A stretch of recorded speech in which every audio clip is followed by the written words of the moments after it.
Jadi bahan-bahan untuk membuat eco enjim itu cuman kulit buah, air, sama. Assalamualaikum warahmatullahi wabarakatuh. Kembali lagi dengan keluarga Soy di Bandung. Halo teman-teman semua, selamat pagi. Hari ini hari Minggu tanggal 10 Desember tahun 2023.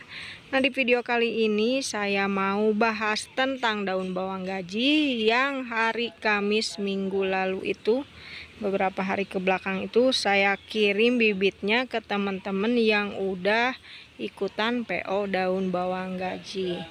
Nah, terus saya mau bikin tutorial cara buat eco enjim, dan terakhir nanti saya mau bahas tentang tabulampot atau tanaman yang berbuah. Nah teman-teman, disimak terus videonya. Ada kabar gembira buat teman-teman yang tinggalnya di kota Bandung, dan buat teman-teman yang kebetulan hari Minggu depan tanggal 17 Desember tahun 2003 lagi main atau lagi liburan di kota Bandung.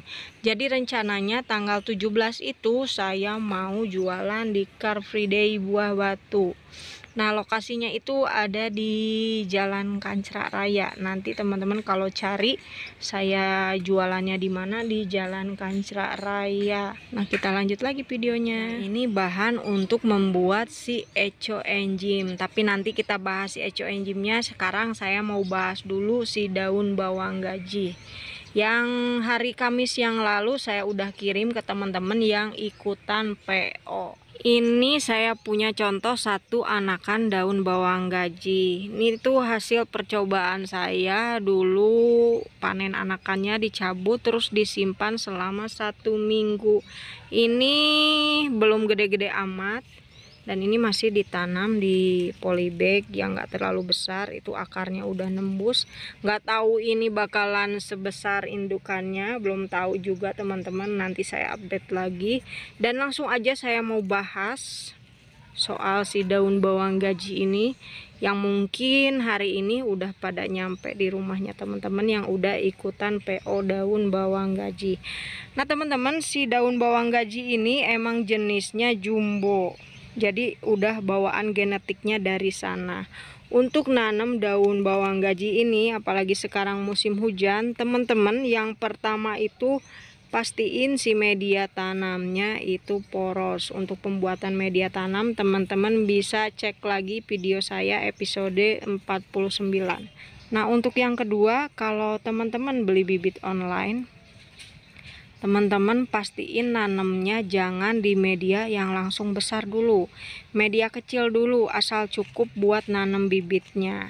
Nah yang ketiga, ini penting banget nih buat teman-teman yang suka beli bibit online, terutama tanaman kale, bibit kale. Jadi pas udah ditanam di media tanam yang kecil yang secukupnya bibit, teman-teman bisa langsung pindahin ke media yang langsung besar kalau si tanamannya udah kelihatan tumbuh. Bibit yang udah terlihat tumbuh itu, yang udah beradaptasi itu yang kayak gimana Bunda? Jadi si bibitnya udah terlihat keluar pucuk baru, pucuknya udah tumbuh, terus daun bagian bawahnya udah stop, berhenti menguning. Nah itu teman-teman bisa langsung dipindah tanam ke pot yang lebih besar, atau planter bag atau polybag yang lebih besar. Banyak dari teman-teman yang suka WA yang nanyain, Bun kenapa sih tanaman kale aku kok nggak gede, kok nggak sama kayak yang ditanam Bunda. Pas teman-teman kirim gambarnya, ternyata potnya yang jadi masalah, medianya yang jadi masalah. Nah teman-teman suka lupa kalau misalkan udah ditanam nggak cepet-cepet lagi dipindah tanam lagi. Nah itu penyebab tanaman teman-teman nggak tumbuh besar, terutama tanaman kale. Tanaman kale itu tanaman yang perlu media yang besar. Semakin besar medianya, semakin besar pertumbuhan si tanaman kalenya. Semakin besar si kalenya, semakin cantik, semakin panjang juga umurnya. Jadi teman-teman sekali lagi pastiin media tanamnya itu besar atau cukup sama bibit tanaman yang teman-teman beli. Nggak semua tanaman bisa ditanam di polybag yang kecil atau pot yang kecil.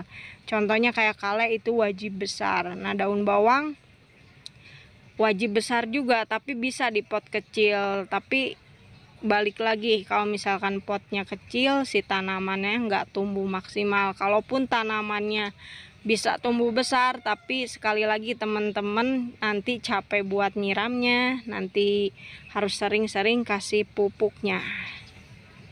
Udah jelas mungkin ya teman-teman ya, harus dipindah tanam kalau si tanaman atau bibit yang teman-teman belinya udah berhasil melewati proses adaptasi.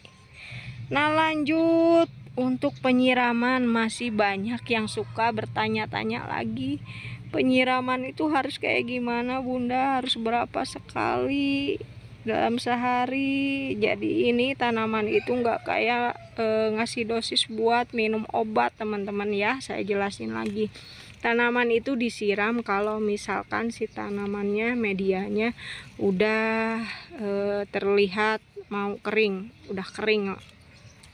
Nah teman-teman, kalau misalkan teman-teman tanya di kebun atap rumah ini saya siramnya berapa kali tanaman yang ada di kebun atap rumah ini.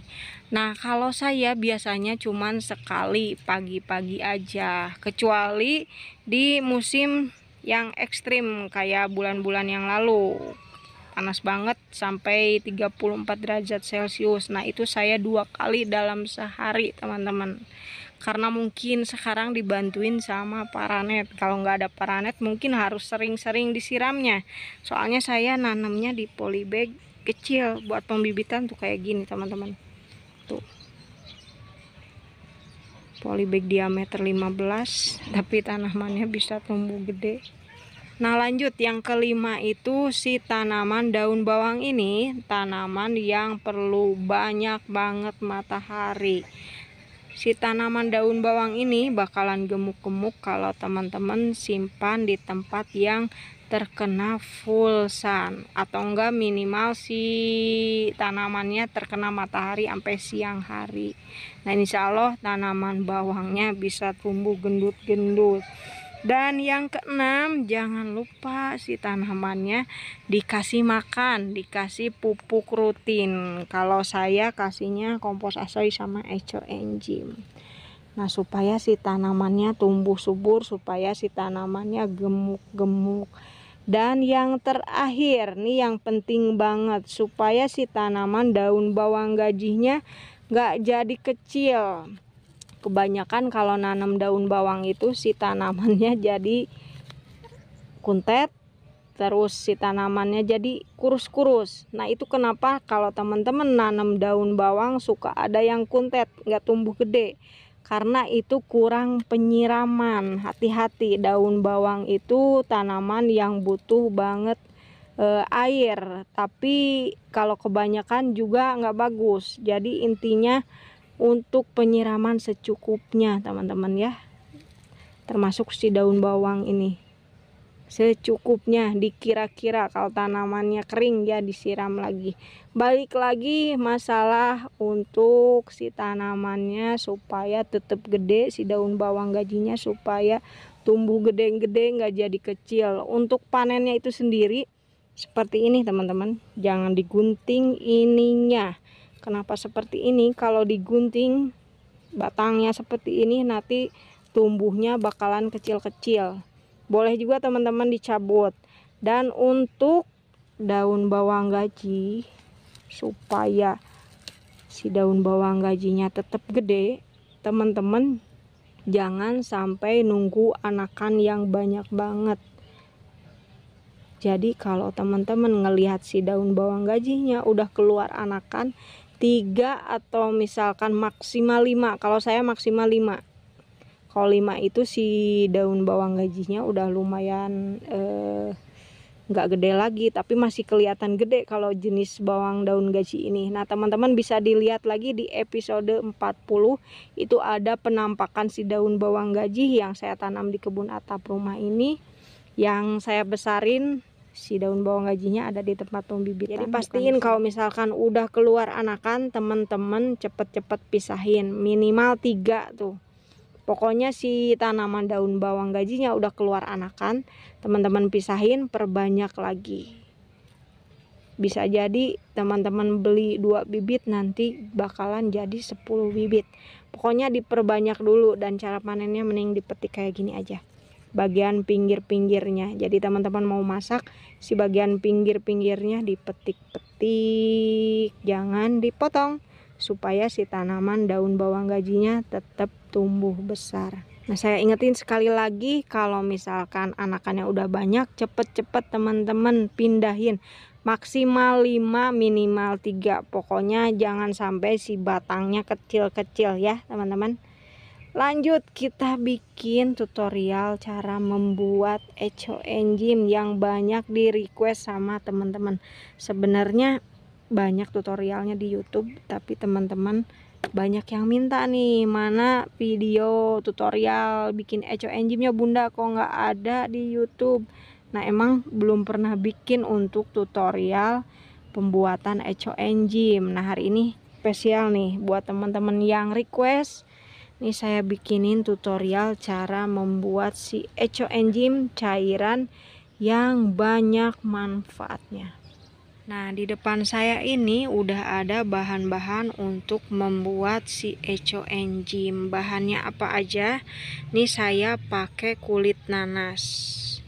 Ada bahan yang lain yang bisa teman-teman pakai buat bikin eco enzyme, bukan kulit nanas aja, kayak kulit jeruk. Nah, teman-teman bisa cari sendiri referensinya, bisanya kira-kira pakai kulit apa aja. Tapi kalau saya biasa bikin, saya menggunakan si kulit nanas. Nih kulit nanas sama serpihan-serpihan daging nanasnya tuh. Nah, ini selain nanas saya punya bahannya ini nih. Ini tuh gula merah atau gula aren. Ini sebanyak 1 liter. Terus air. Jadi bahan-bahan untuk membuat eco enzyme itu cuman kulit buah, air, sama gula merah. Untuk takarannya saya mau rencananya bikin 10 liter si eco enzyme. Ini galon ukuran 15 liter, saya mau pakai 10 liter. Jadi teman-teman kalau bikin perbandingannya 1 liter gula aren, ini 1 liter, ini 1 kilo gula merah saya cairin, saya larutin. Terus ini si kulit nanasnya 3 bagian, terus sisanya air. Jadi dari 10 liter si eco enzyme yang mau saya buat, 1 bagiannya itu si gula merah, 3 bagiannya itu si kulit nanas, dan sisanya air teman-teman. Jadi cukup 3 bahan yang tadi saya sebutin, kulit nanas, air putih, sama gula. Nah, saya punya contoh si eco enzyme yang udah jadi, ini tinggal disaring. Nah, kebetulan emang saya jual teman-teman, tapi maaf stoknya habis. Stok si eco enzyme-nya ini saya punya segini lagi. Kalau di sebelahnya ini pupuk organik cair teman-teman, ini beda banget ya. Dan tar tuh masih keluar gasnya sedikit. Dan ini kalau misalkan dicium wangi seger teman-teman, beda sama pupuk organik cair. Kalau lama kelamaan si pupuk organik cair itu bau, tuh aromanya agak sedikit bau teman-teman, nggak sesegar si eco enzyme. Nah, untuk pembuatan eco enzyme sendiri ini memerlukan waktu 3 bulan teman-teman. Wow, lumayan lama ya teman-teman, emang waktunya segitu teman-teman. Kalau teman-teman tanya saya belajar dari mana, belajar dari channel penyuluhan pertanian lapangan. Ini kulit nanasnya tadi 3 bagian, dan ini saya mau masukin ya teman-teman. Si gulanya, ini gulanya 1 kilo teman-teman, saya larutin pakai air. Cari gula merah yang hitam banget, yang pekat banget kayak gini. Nih tinggal dikasih air aja teman-teman, dikasih airnya seginilah, nggak penuh-penuh banget. Terus Nih saya nggak mau kasih air di sini karena nanti berat dibawa ke bawahnya. Anggap aja ini udah saya kasih air ya teman-teman ya. Ini dikasih airnya segini, nggak terlalu penuh.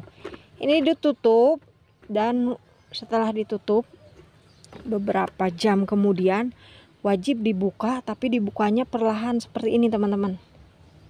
Nah kayak gini, tutup lagi, buka lagi, tutup lagi. Jangan sampai dibuka buat ngeluarin gasnya seperti ini. Kalau misalkan dibuka seperti ini, dijamin eco enzimnya bakalan gagal teman-teman. Saya punya yang gagalnya, teman-teman bisa lihat di layar HP-nya. Ini eco enzim yang gagal. Kenapa gagal? Karena meledak teman-teman. Hati-hati ya, pembuatan POC atau eco enzim itu wajib di 1 minggu dari pembuatannya teman-teman buka tutupnya. Tapi tadi udah saya jelasin bukanya seperti ini, pelan-pelan sampai keluar gas. Buka tutupnya sehari 2 kali. Pagi-pagi sama sebelum tidur teman-teman cek lagi si eco enzimnya, dibuka lagi biar keluar gasnya. Jangan sampai kelupaan kayak saya, meledaklah itu si eco enzimnya. Pernah loh teman-teman saya bikin eco enzim meledak. Jadi pas saya pergi ke sekolahan anak, kelupaan tutupnya nggak dibuka dulu perlahan, nggak dibuang dulu si gasnya, alhasil meledak, alhasil si eco enzimnya gagal. Tahu berhasil enggaknya si eco enzim ini dari mana? Kalau misalkan si eco enzimnya itu berhasil, si baunya itu enak, seger. Nah ini penampakan eco enzim yang berhasil itu yang seperti ini.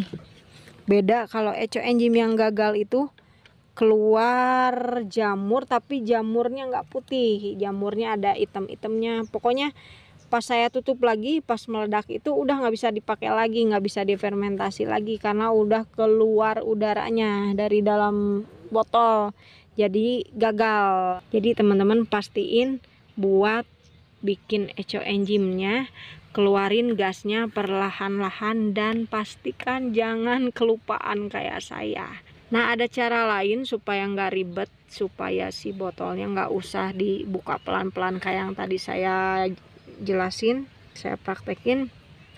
Teman-teman bisa dilihat gambarnya, nih ada caranya. Pakai selang dan harus ada air botol kecil, itu dilubangin, dimasukin selangnya ke situ teman-teman. Nah itu cara amannya seperti itu. Karena saya nggak punya, jadi tetap masih manual, masih buka tutup secara perlahan. Nah gimana teman-teman, udah jelas belum penjelasan saya cara bikin eco enzim? Tadi bahannya cuma 3, bahannya gula merah, kulit nanas, sama air. Cuman 3 bahan itu. Beda sama pembuatan pupuk organik cair. Kalau pupuk organik cair yang berbahan dasar kulit buah-buahan, nih dikasih lagi gula, terus dikasih lagi kayak peyem. Kalau saya starternya peyem sama nasi yang basi, nasi yang udah berjamur, belum menggunakan EM4. Nah untuk penggunaan EM4 ini baru saya pakai di kompos asal yang terbaru. Itu gara-gara punya EM4 dulu beli tapi belum dipakai-pakai, belum pernah nyoba teman-teman. Nah gimana teman-teman, udah jelas apa belum? Kalau kurang jelas teman-teman bisa tulis di kolom komentar yang di bagian mana yang belum jelasnya, atau enggak teman-teman bisa WA, nomor WA-nya ada di deskripsi video. Nah lanjut, nih banyak sekali yang nanya kalau tanaman berbuah kok susah banget untuk dibuahkan, terus tanaman berbuah pernah berbuah tapi kok malah macet lagi, nggak mau berbuah lagi maksudnya. Nah gimana caranya keluarga Asoy atau saya ngebuahin ulang si tanaman buahnya? Ayo teman-teman disimak videonya, ikut saya ke tabu lampot yang tadi di awal video saya liatin, ada kelengkeng sama bling-bling. Terus nanti kita lihat stroberi mencir. Kira-kira si stroberinya sudah kayak gimana? Nah, ini contoh tabu lampot yang saya tanam di kebun atap rumah ini. Kalau udah berbuah dan pasti bisa berbuah lagi. Contohnya ini si kelengkeng merah. Ini buah ketiganya, teman-teman. Si kelengkeng merah ini ditanam cuman di planter bag ukuran 15 liter. Dan ini ada satu lagi si blingbing. Si blingbing ini nggak tahu ya ini buah yang keberapa, pokoknya blingbing ini sering banget tuh teman-teman bisa lihat buahnya. Tanamannya tetap pendek walaupun musim hujan nih, alhamdulillah masih banyak yang bertahan. Ini tanamannya pendek karena saya pangkasin, nggak mau tanamannya tinggi-tinggi. Nah, lanjut kita bahas masalah si tabu lampot yang macet berbuah. Yang tabu lampotnya teman-teman punya belum berbuah sama sekali waktu teman-teman beli, sampai sekarang mungkin belum sekalipun berbuah. Nah, kita bahas dulu masalah tabu lampot yang macet berbuah lagi. Teman-teman kalau beli bibit suka beli bibit tanaman yang udah berbuah, terus si tanamannya nggak mau berbuah lagi. Nah, mungkin teman-teman bertanya-tanya, kok kenapa ini si tanamannya nggak mau berbuah? Padahal pas teman-teman beli itu buahnya banyak banget. Nah, yang perlu teman-teman perhatiin media tanamnya. Apa media tanamnya ukurannya kecil? Apa sih akarnya udah kepenuhan? Terus apa teman-teman kasih nutrisinya udah bagus apa belum? Nah, kalau kemungkinan yang macet berbuah itu biasanya karena media tanam kekecilan, terus nutrisinya kurang, pemupukannya kurang. Terus kalau misalkan tanaman tabu lampot saya ini habis berbuah itu saya kasih kompos lagi, teman-teman. Kasih istirahat dulu si tanamannya. Teman-teman kasih nutrisi dulu. Dan kalau untuk tanaman ada beberapa tanaman yang cara ngebuahinnya dipangkas, keluar lagi buah, terus ada yang menggunakan stretch air. Nah, kebetulan untuk tanaman yang saya tanam, terus bibit-bibit yang saya jual tabu lampot, cara membuahkan ulangnya dengan cara stres air. Nah, stres air itu apa? Jadi tanaman tabu lampot yang saya jual tuh biasanya dibuahin kembalinya dengan cara stres air, dengan cara si tanamannya nggak saya siram. Tapi bukan berarti si tanamannya nggak saya siram, si tanamannya dibiarin buat mati ya teman-teman ya. Ini mungkin menyiksa tanaman ya teman-teman.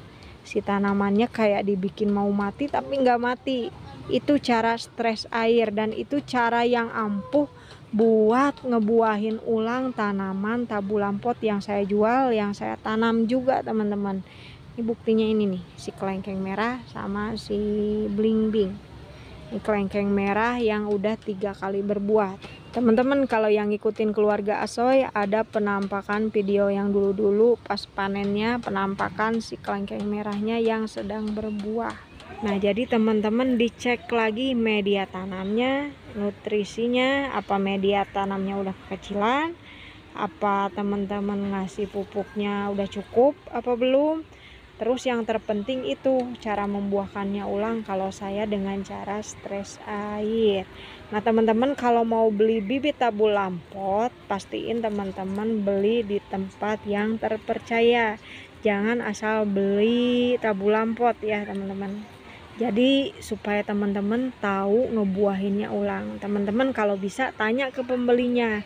Nanti cara ngebuahin ulangnya kayak gimana? Biasanya kalau ngebuahin ulangnya pakai cara stres air, nah teman-teman harus ikutin lagi menggunakan cara stres air.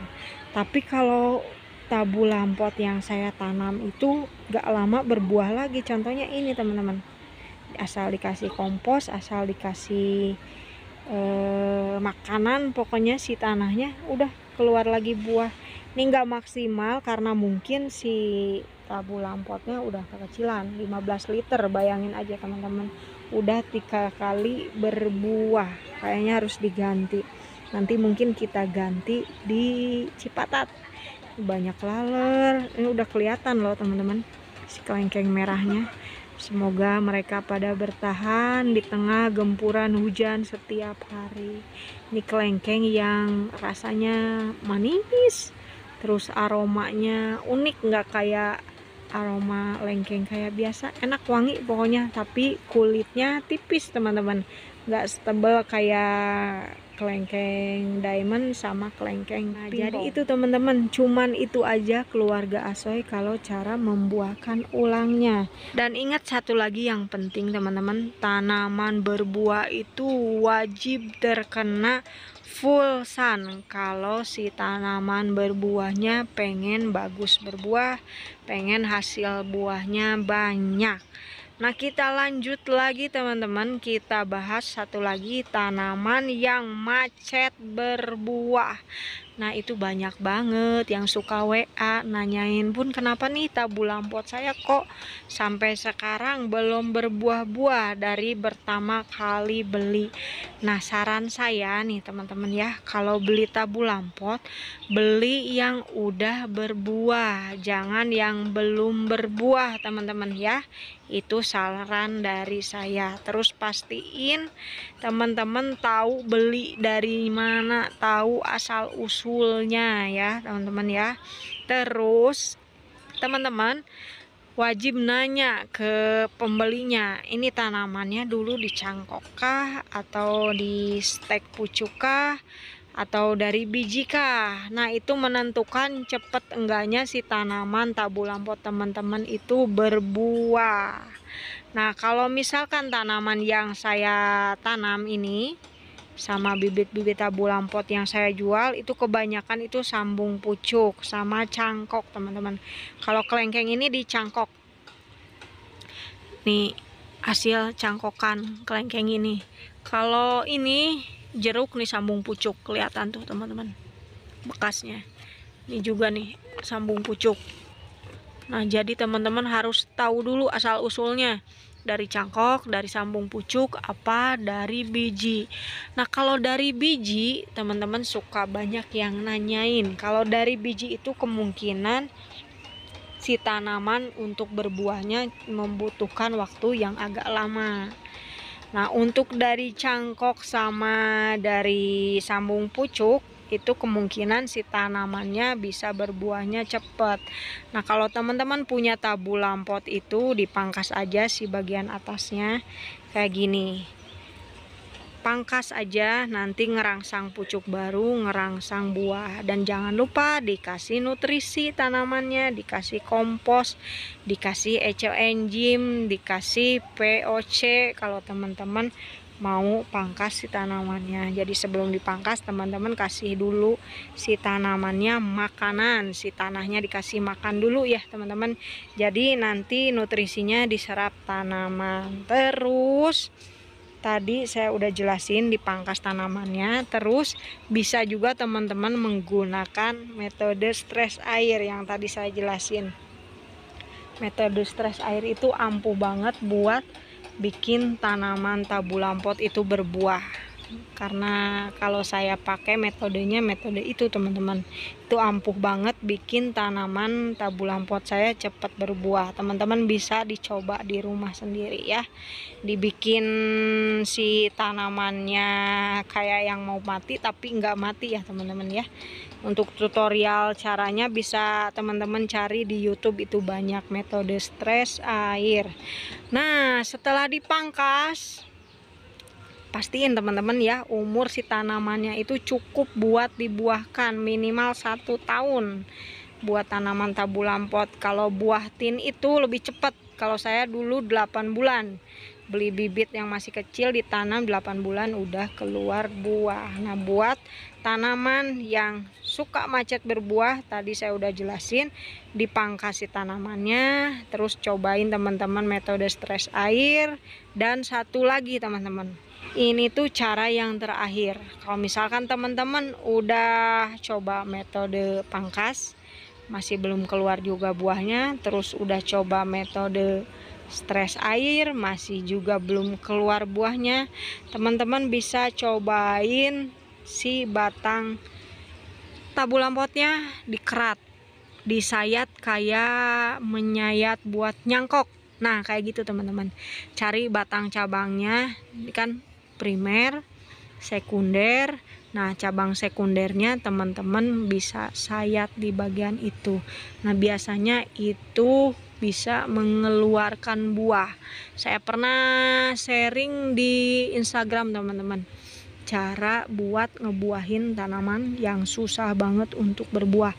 Itu cara yang terakhir ya, dikerat, disayat si tanamannya.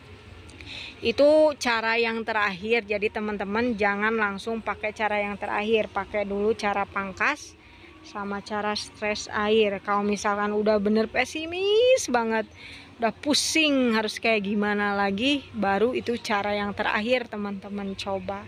Dan pastiin lagi si tanaman tabu lampotnya sebelum menggunakan cara-cara yang tadi saya kasih tahu ke teman-teman. Pastiin si tabu lampotnya itu media tanamnya ukurannya kekecilan enggak, dan pastiin juga si tanamannya udah cukup nutrisi apa enggak buat si tanamannya dibuahkan.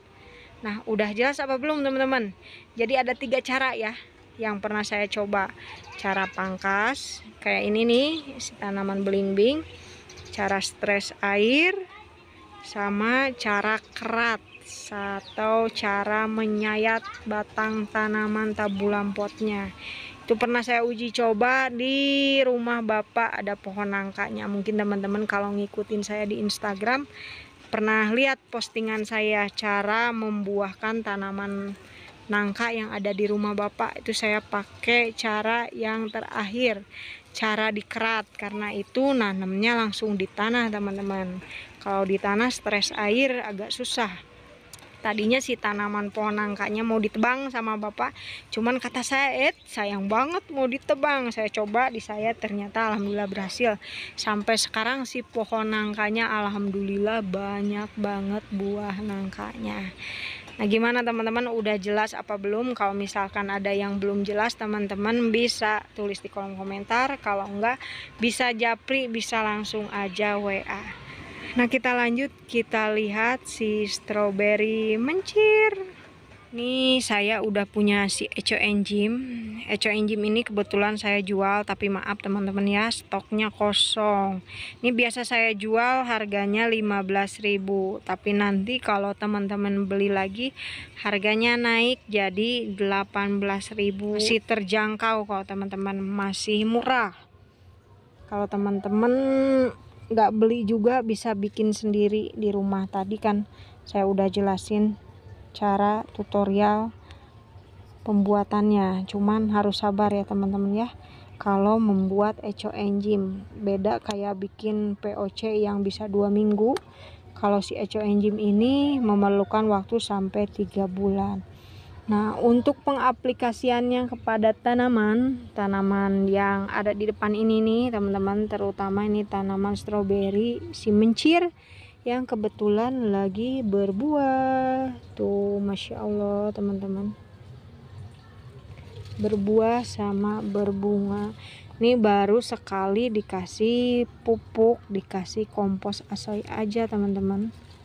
Tuh sebenarnya gampang kok nanam tanaman yang berbuah itu, asal kena matahari, asal dikasih pupuk rutin, kasih makan, terus dilihat lagi media tanamnya kekecilan apa enggak teman-teman. Lanjut kita ke dosis buat si Eco Enzyme. Aduh agak susah nih, bentar ya teman-teman. Nah untuk dosisnya saya mau pakai segini aja teman-teman, 1 tutup botol.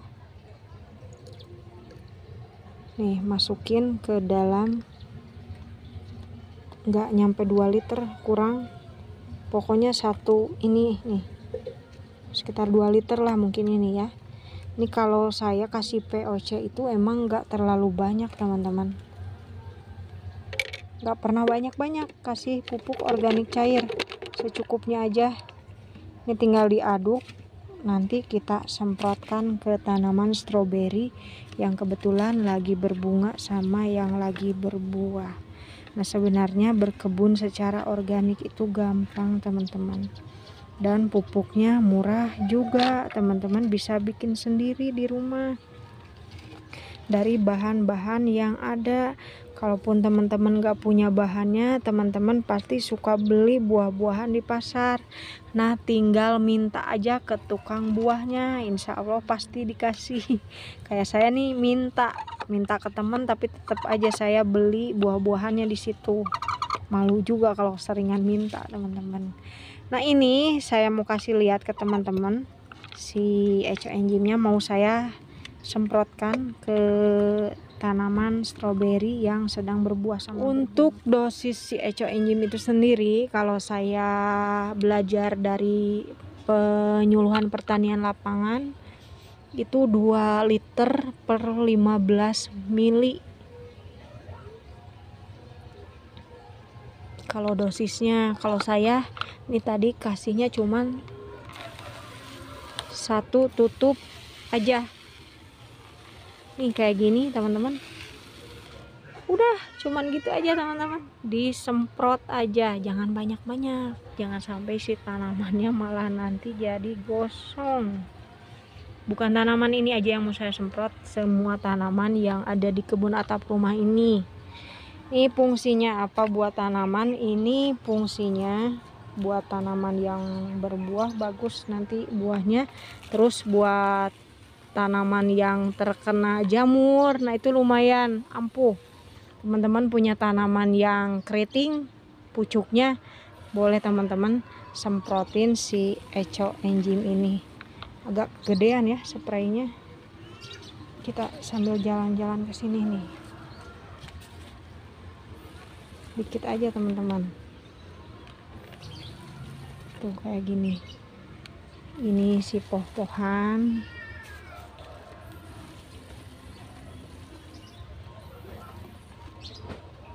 Ininya kegedean nih, kecilin lagi, kurang.